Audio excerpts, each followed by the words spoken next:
Hello everyone, myself Dr. Anurag Verma, Assistant Professor in Electrical Engineering Department in Institute of Engineering and Technology. तो अभी तक हम लोगों ने क्या है कि प्रीवियस लेक्चर में क्या देखा था कि ईएमएफ इक्वेशन ऑफ ट्रांसफार्मर किस तरीके से डेराइव कर सकते हैं, ठीक है। तो हम लोगों ने वहाँ पे दो मेथड देखे, ठीक है। दोनों मेथड से हम लोगों ने क्या किया था कि ईएमएफ इक्वेशन को डेराइव किया और दोनों ही इक्वेशन से हम लोगों ने प्राइमरी साइड के लिए ईएमएफ एंड सेकेंडरी साइड की ईएमएफ के लिए इक्वेशन कैलकुलेट की। तो मैंने आप लोगों को ये भी बोला था कि जो भी मेथड आपको कन्वीनियंट लगे उस मेथड से क्या है कि आप ईएमएफ इक्वेशन को डेराइव कर सकते हैं, ठीक है। थोड़ा सा उसमें जो फर्स्ट वाली इक्वेशन थी उस वाली इक्वेशन से हमें क्या है तो लैग एंड लीड जो है जब हम फेजर डायग्राम ड्रॉ करते हैं उसमें थोड़ा सा आप लोग डाउटफुल हो सकते हैं। लेकिन जो सेकंड वाला मेथड आप लोगों को बताया था जिसमें आपकी इक्वेशन निकल के आई थी cos omega T minus 90 something करके, तो आप लोगों ने फर्दर उसको क्या किया था कि माइनस साइन को बाहर लिया, माइनस साइन बाहर लेने के बाद उसको प्रॉपर इक्वेशन को जब लिखा था तो वहाँ से ये पता चला कि जो ईएमएफ प्रोड्यूस हो रहा है, ठीक है, प्रोड्यूस हो रहा है या ईएमएफ इंड्यूस हो रहा है, उसमें आप लोगों ने देखा कि फ्लक्स के रेस्पेक्ट में, क्योंकि यहाँ पे रेफरेंस किसको लेंगे भाई, जब फेजर डायग्राम हम लोग ड्रॉ करते हैं तो उसमें सबसे इंपॉर्टेंट बात ये होती है कि हमें सबसे पहले क्या देखना होता है कि किसके रेस्पेक्ट में हम बात कर रहे हैं। तो किसके रेस्पेक्ट में बात कर रहे हैं मीन्स रेफरेंस की बात कर रहे हैं। तो वहाँ पे जो फ्लक्स था, फ्लक्स क्या है, रेफरेंस है। तो फ्लक्स के रेफरेंस में आप लोगों ने देखा था कि जो आपका ईएमएफ की वैल्यू है, तो ईएमएफ क्या है -90 मतलब लैग था। तो हम लोग जब फेजर डायग्राम ड्रॉ करेंगे तो फेजर डायग्राम ड्रॉ करने के लिए आपको क्या करना पड़ेगा, इस तरीके से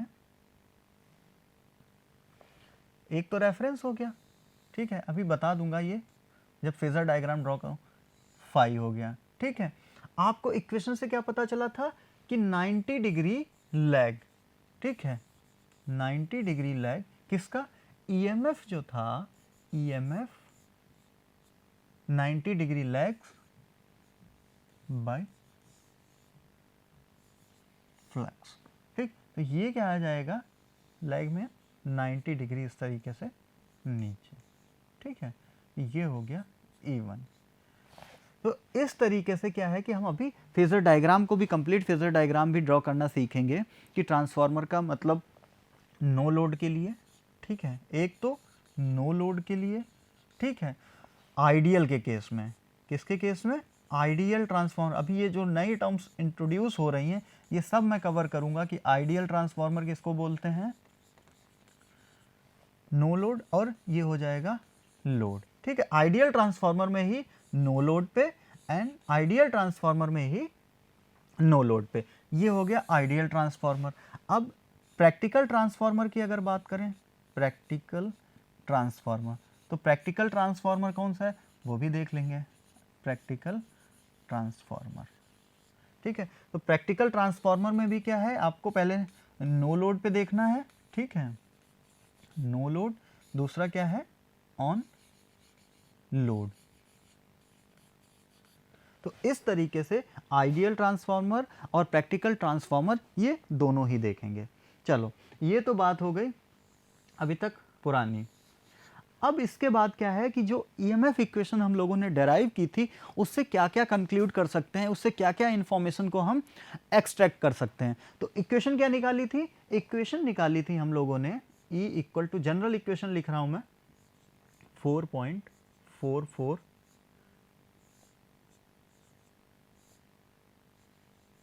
इनटू एन, ये निकाली थी, ठीक है, ट्रांसफार्मर के लिए। अब इसी में क्या था, E1 एंड टू, इरेज कर देते हैं एक बार इसको, हाँ, अब क्या था, E1 equal to 4.44 number of turns, N1 frequency F and 5x, ठीक है।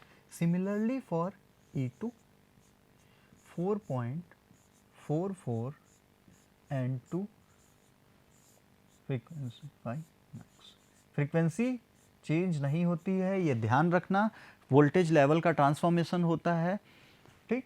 तो अब यहाँ से हमें क्या कंक्लूड कर सकते हैं, ये दो इक्वेशन है अपने पास, अगर मैं इसका रेशियो ले लेता हूँ तो E2/E1 जब करूँगा तो ये क्या आ जाएगा, E2/E1 करने से N2 बाकी सारी चीज़ें क्या है, सेम है, तो यहाँ पे और क्या मिल जाएगा, E2/E1 इक्वल टू N2/N1 मिलेगा, ठीक, जिसको हम लोगों ने क्या है इक्वल टू K लिख दिया। तो बेसिकली यहाँ पे जो ये क्या है कि ये K लिखा हुआ है, इसको और क्या बोलते हैं, इसको हम लोग बोलते हैं टर्न कोएफिशिएंट, ठीक है, टर्न कोएफिशिएंट, और दूसरा क्या है, ट्रांसफॉर्मेशन रेशियो, ठीक। अभी जब हम लोग न्यूमेरिकल की बात करेंगे तो मतलब क्या है कि अगर आपको स्टेप अप करना है, ठीक है, क्या करना है, स्टेप अप करना है, स्टेप डाउन करना है, तो वहाँ पे क्या है कि सबसे बड़ा कन्फ्यूज़न ये रहता है कि अब हमको N1 कितना रखना है या N2 कितना रखना है जिससे हमें E1 और E2 कितना मिल सके। तो उसके लिए क्या है कि ये फॉर्मूला जो है ये काम में आता है, तो इसको क्या बोलते हैं, ट्रांसफॉर्मेशन रेशियो बोलते हैं। Similarly V2/V1 equal to E2/E1 equal to N2/N1 that is equal to K, ठीक है। इसी को क्या बोलते हैं, अगर ये वोल्टेज यहाँ पे जो मेंशन है तो इसको क्या बोलेंगे, वोल्टेज ट्रांसफॉर्मेशन रेशियो, जहाँ पे K की वैल्यू क्या रहेगी, K की वैल्यू रहेगी N2/N1 रहेगी, ठीक। मतलब क्या लिख सकते हैं, V2/V1 इक्वल टू N2/N1 लिख सकते हैं, ठीक। तो ये क्या है, अगर मुझे वोल्टेज लेवल पता हो, ठीक है, नंबर ऑफ टर्न्स प्राइमरी का पता है, सेकेंडरी का ना पता हो, तो हम कैलकुलेट कर लेंगे कि अगर ये वोल्टेज लेवल मुझे चाहिए तो नंबर ऑफ टर्न्स कितने रखने पड़ेंगे ट्रांसफॉर्मर के लिए, तो वहां पे ये फॉर्मूला यूज कर सकते हैं। अब ये तो बात हो गई N1, N2, E1, E2 and V1, V2 की, लेकिन अब कुछ जनरल टर्म्स हैं जो हमें पता होना चाहिए कि अगर N1 ग्रेटर देन N2 है या N2 ग्रेटर देन N1 है या दोनों आपस में बराबर हैं, तब उस केस में क्या होगा। तो पहला क्या है, केस ले लेते हैं कि नंबर ऑफ टर्न्स जो हैं सेकेंडरी साइड के, मैं यहां पे ड्रॉ कर लेता हूं,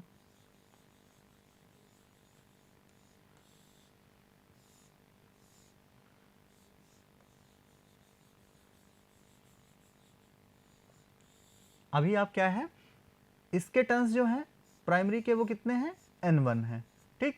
सेकेंडरी साइड के टर्न्स कितने हैं, N2 हैं। आप फिगर में देखेंगे तो जो N2 की वैल्यू है, N2 is greater than N1। Gas कीजिए इसमें क्या होगा, इसमें ये होगा कि जो ट्रांसफॉर्मेशन रेशियो है, ट्रांसफॉर्मेशन रेशियो के जो है उसकी वैल्यू भी क्या होगी, ग्रेटर देन 1 आएगी, ठीक है। जब ग्रेटर देन 1 आएगी तो इन दैट केस जो ईएमएफ इंड्यूस होगा सेकेंडरी साइड वो भी क्या होगा, greater than primary side induced EMF. तो इस टाइप के ट्रांसफार्मर को हम लोग क्या बोलते हैं, स्टेप अप ट्रांसफार्मर, ठीक है। आपने क्या किया भाई, फॉर्मूला क्या था, E equal to N d phi over d t, यही था, ठीक। तो डायरेक्टली प्रोपोर्शनल किसके है, अगर हम देखेंगे तो डायरेक्टली प्रोपोर्शनल किसके है, फ्लक्स के भी और नंबर ऑफ टर्न्स के, ठीक है। आपने क्या किया, नंबर ऑफ टर्न्स को क्या कर दिया, इंक्रीज कर दिया। जब नंबर ऑफ टर्न्स इंक्रीज हुए तो यहां पे जो सेकेंडरी साइड का ईएमएफ था, सेकेंडरी साइड का ईएमएफ भी क्या हो जाएगा, इंक्रीज हो जाएगा। तो ट्रांसफार्मर किस टाइप का हुआ, ट्रांसफार्मर हुआ आपका स्टेप अप ट्रांसफार्मर। दूसरा है अगर N2 लेस देन N1, मतलब अभी क्या था कि ज्यादा थे टर्न्स, अब क्या कर दिए, कम कर दिए, देख लेते हैं।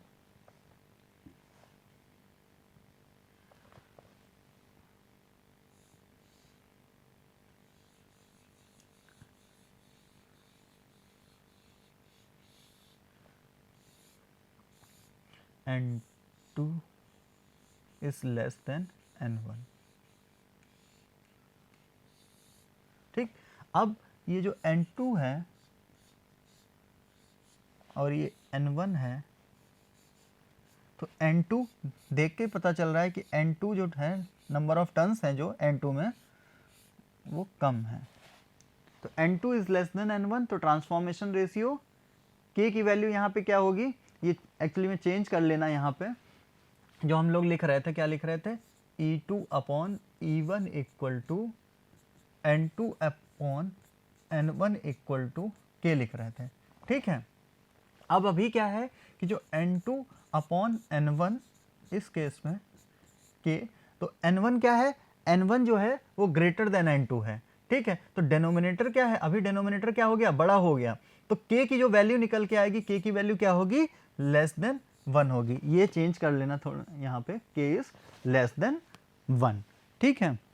और E2 क्या हो जाएगा, E2 लेस देन E1, ठीक है। तो जो सेकेंडरी साइड जो EMF प्रोड्यूस होगा या इंड्यूस होगा वो क्या होगा, लेस देन होगा प्राइमरी EMF इंड्यूस, ठीक है। ऐसे ट्रांसफॉर्मर्स को क्या बोलेंगे, स्टेप डाउन ट्रांसफॉर्मर, क्योंकि अब आपको क्या है, जो यहाँ पे सेकेंडरी साइड पे EMF मिलेगा उसकी वैल्यू क्या रहेगी, कम रहेगी एज कंपेयर टू प्राइमरी के, ठीक। और यहाँ पे जो ट्रांसफॉर्मेशन रेशियो K की वैल्यू वो भी क्या रहेगी, लेस देन 1 रहेगी, ठीक। अगर अभी क्या था कि हम लोगों ने लेस देन ग्रेटर देन देखा, अब क्या कर देते हैं कि अगर N2 और N1 दोनों क्या है आपस में बराबर हो जाए, ठीक है, मतलब प्राइमरी साइड के जो नंबर ऑफ टर्न्स हैं और जो सेकेंडरी साइड के नंबर ऑफ टर्न्स हैं दोनों आपस में क्या है, इक्वल हैं। लेट अस से कि यहाँ भी कितना है, N1 की वैल्यू कितनी है, मान लेते हैं 1000 टर्न्स, कितने 1000 टर्न्स, और N2 कितना है, ये भी कितना है 1000 टन्स, ठीक। इस केस में जो EMF प्रोड्यूस होगा, तो अब जो EMF प्रोड्यूस होगा वो क्या होगा, E2 इक्वल टू क्या होगा, E1 होगा। और इस टाइप के ट्रांसफॉर्मर, और यहाँ पे K की वैल्यू कितनी मिलेगी, फॉर्मूले में रख के देखें, N2 upon N1 equal to K, ये था। तो N2 कितना है 1000 और N1 भी कितना है 1000 इक्वल टू K, तो यहाँ पे K कितना निकल के आएगा, K की वैल्यू आएगी 1, ठीक है। और ये किसके लिए हो गया, ये हो गया आपके आइसोलेशन ट्रांसफार्मर के लिए हो गया, किसके लिए, आइसोलेशन या फिर 1:1 ट्रांसफार्मर, ठीक है। इसको और क्या बोलते हैं, 1:1 ट्रांसफार्मर भी बोलते हैं। अब बात करते हैं करंट रेशियो की। अभी आपने जो बात की वो किसके लिए बात की थी, टर्न रेशियो के लिए बात की, वोल्टेज के लिए बात की। अब बात कर लेते हैं करंट रेशियो के लिए।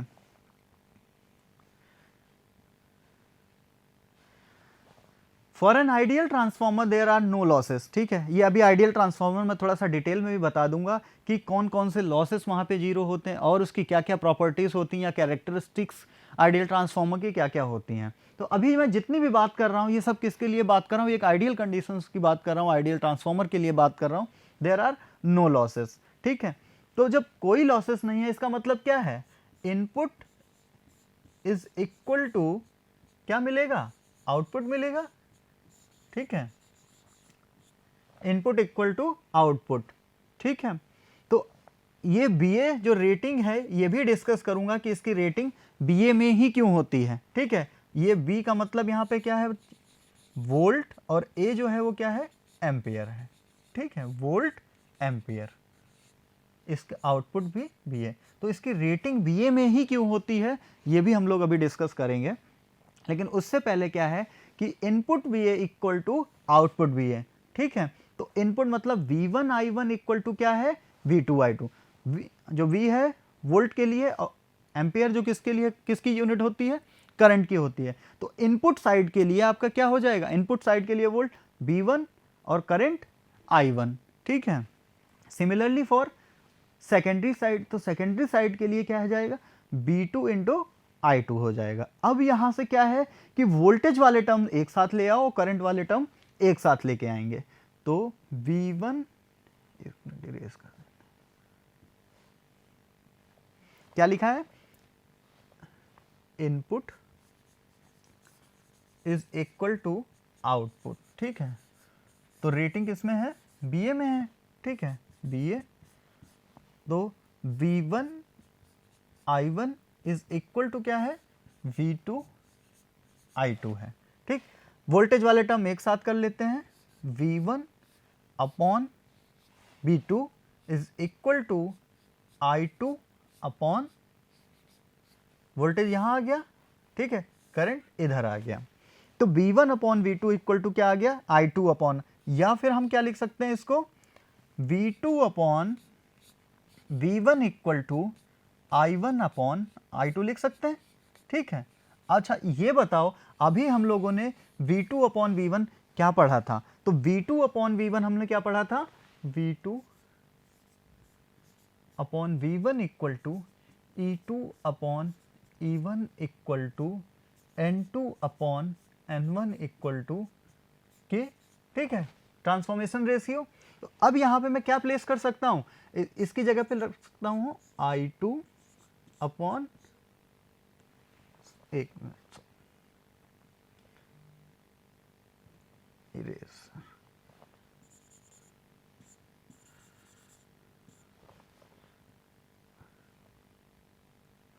अभी ये हो जाएगा आपका, ये V2 अपॉन V1 की वैल्यू कितनी है, ये इस फॉर्मूले से देखो, I1 अपॉन I2, तो I1 upon I2 equal to E2 upon E1 is equal to N2 upon N1 is equal to K, ठीक है। ये क्या हो गया, ये आपका क्या हो गया, करंट रेशियो हो गया, ठीक है। तो इस तरीके से करंट रेशियो भी हम लोग कैलकुलेट कर सकते हैं, और ये सारे जो फॉर्मूले यहाँ पे लिखे हुए हैं ये अभी हम यूज़ करेंगे न्यूमेरिकल पार्ट के लिए, ठीक है। तो अभी मैं क्या बोल रहा था आपसे कि रेटिंग की बात कर रहा था, कि रेटिंग मतलब इस तरीके से बीए में ही क्यों लिखी मैंने, जब इनपुट लिया था ना, input is equal to output ideal transformer के लिए विदाउट एनी लॉसेस, ठीक है। तो मैंने क्या लिखा था, बीए लिखा था, ठीक है। या आप लोगों ने क्या देखा होगा, एमबीए देखा होगा, और क्या देखा होगा, केबीए, ठीक है, किलो या मेगा में। तो क्यों बीए, एमबीए या केबीए में, इसका रीज़न है, इसका रीज़न ये है कि जब हम लोग ट्रांसफार्मर को डिज़ाइन कर रहे होते हैं उस समय हमें लोड के बारे में कोई आइडिया नहीं होता है, लोड के बारे में कोई आइडिया नहीं होता है। इसका मतलब ये है कि जो नेचर होता है, ठीक है, लोड का नेचर क्या है, इंडक्टिव, कैपेसिटिव, XYZ, रेजिस्टिव, इस तरीके से लोड का नेचर है, ठीक। तो हमें उस समय कोई पहले से आइडिया नहीं है कि इस ट्रांसफार्मर में कौन सा लोड कनेक्ट होने वाला है।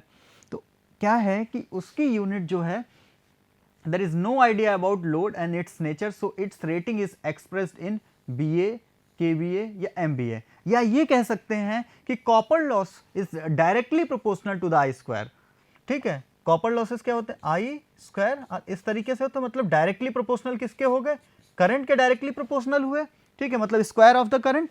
And core losses are directly proportional to the V supply. तो ट्रांसफार्मर में क्या है, जो लॉस होंगे वो कहाँ कहाँ लॉस हो सकते हैं भाई, एक तो आपकी क्या है, कोर है, ठीक है, ये आपकी हो गई लॉसेस, अभी और अच्छे से समझ में आएंगे जब हम सिर्फ लॉसेस की बात करेंगे। और ये यहाँ पे प्राइमरी वाइंडिंग, और इस तरीके से ये सेकेंडरी वाइंडिंग, ठीक है, N1 और ये N2। तो है क्या बेसिकली अपने ट्रांसफार्मर में, क्या है, अपने ट्रांसफार्मर में सिर्फ क्या है, कोर है और क्या है, वाइंडिंग है। तो लॉस भी होगा, किस में होगा, इन्हीं में लॉसेस होगा, होगा कि नहीं होगा। वाइंडिंग क्या है, कॉपर से, और कोर क्या है, आयरन की बात कर रहे हैं, आयरन कोर या स्टील आयरन कोर की बात कर रहे हैं, ठीक है। तो या तो कोर लॉस होगा या क्या होगा, कॉपर लॉस होगा। तो जो कोर लॉस होंगे वो बेसिकली क्या होंगे, किसके प्रोपोर्शनल होंगे, बी सप्लाई के होंगे, जो आप सप्लाई कर रहे हैं, सप्लाई वोल्टेज।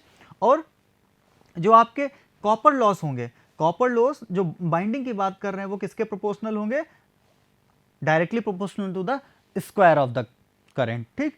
तो करंट की रेटिंग क्या होती है, करंट की रेटिंग एम्पियर, और वोल्टेज की क्या हो गई, वोल्ट। तो इस वजह से क्या है कि ट्रांसफार्मर को जब डिजाइन करते हैं तो उसकी जो रेटिंग है वो हम लोग किस में लिखते हैं, बीए में लिखते हैं, वोल्ट एम्पियर, केबीए मतलब किलो वोल्ट एम्पियर, या एमबीए मतलब मेगा वोल्ट एम्पियर। तो इस तरीके से ये रीजन होता है ट्रांसफार्मर की रेटिंग के लिए। अब ये जितने भी लॉसेस हैं, these losses doesn't depend on load power factor, so rating of transformer is in KVA, BA, MBA, not in kilowatt या मेगावाट। ये रीजन है कि आप लोग सोच रहे होंगे कि हम किलोवाट या मेगावाट में भी नहीं, क्यों, क्योंकि इनका जो नेचर है, लोड का नेचर है वो हमें पहले से पता नहीं है। दूसरा क्या है, ये जो लॉसेस होते हैं, जो भी आपको लॉसेस बताए, चाहे आपका कॉपर लॉस हो या आपका आयरन लॉस हो, ये किस पे डिपेंड नहीं करता है, ये लोड पावर फैक्टर पे डिपेंड नहीं करता है। That's why this ratings are in BA, KBA, MBA। अब चलते हैं न्यूमेरिकल, मतलब जितनी भी हम लोगों ने डेरिवेशन की है, ठीक है, डेरिवेशन करने के बाद हम लोगों ने कैलकुलेशंस की थी टर्न रेशियो के लिए। टर्न रेशियो में हम लोगों ने करंट का भी देखा, वोल्टेज का भी देखा और ट्रांसफॉर्मेशन रेशियो। तो न्यूमेरिकल प्रॉब्लम क्या है, प्रॉब्लम है a 3300 volt by 200 volt 50 hertz 100 kVA transformer has its low voltage winding with 80 turns. ठीक है, प्रॉब्लम समझ में आई कि आपके सामने एक ट्रांसफार्मर है जिसकी फ्रीक्वेंसी आपको गिवन है, रेटिंग आपको गिवन है और लो वोल्टेज वाइंडिंग के क्या गिवन है, टर्न गिवन है। ठीक है, वाइंडिंग की बात करें तो HV side and LV side, low voltage side. ठीक, यहां से क्या है 3300 by 200 वोल्ट। तो इससे क्या पता चल रहा है, इससे ये पता चल रहा है 3300 अपॉन 200 ये लिखा हुआ है। ठीक है, तो ये क्या है, ये 3300 से कितना कर रहा है 200, तो ये किस टाइप का ट्रांसफार्मर होगा, ये स्टेप डाउन ठीक है, यहां से भी आप पता लगा सकते हैं। तो फर्स्ट पार्ट क्या है, फर्स्ट पार्ट है कि the currents in both bindings. ठीक है, क्या कैलकुलेट करना है अपने को, करंट कैलकुलेट करना है दोनों बाइंडिंग में, मतलब आपको क्या कैलकुलेट करना है I1 and I2, first part. दूसरा पार्ट क्या कहता है, number of turns of high voltage winding. ठीक है, तो अपने को अब क्या कैलकुलेट करना है, HV साइड कौन सी है, यहां पे इससे देख के बता सकते हैं कौन सी HV साइड है, प्राइमरी। ठीक है, और LV क्या है, सेकेंडरी है, इस न्यूमेरिकल के अकॉर्डिंग। ठीक है, ये चेंज भी हो सकता है ये 200 से 33 हो रहा हो, ये भी तो हो सकता है। तो अब क्या है, अब LB यहाँ पे है, HB ये है, तो ये ध्यान रखना है अपने को। कई बार क्या है कि कुछ लोग इसको लर्न कर लेते हैं कि प्राइमरी ये रहेगा, सेकेंडरी ये रहेगा, अगर ऊपर लिखा हुआ है तो वो प्राइमरी, नीचे लिखा हुआ है तो सेकेंडरी। तो ये थोड़ा सा ध्यान रखना कि LB और HB किसके लिए बोला जा रहा है। ठीक, तो आपका हो गया नंबर ऑफ टर्न्स, मतलब किसके लिए, हाई वोल्टेज। तो यहां पे हाई वोल्टेज कौन सी है, प्राइमरी है, तो N1 भी कैलकुलेट करना है, ये भी नहीं पता है अपने को।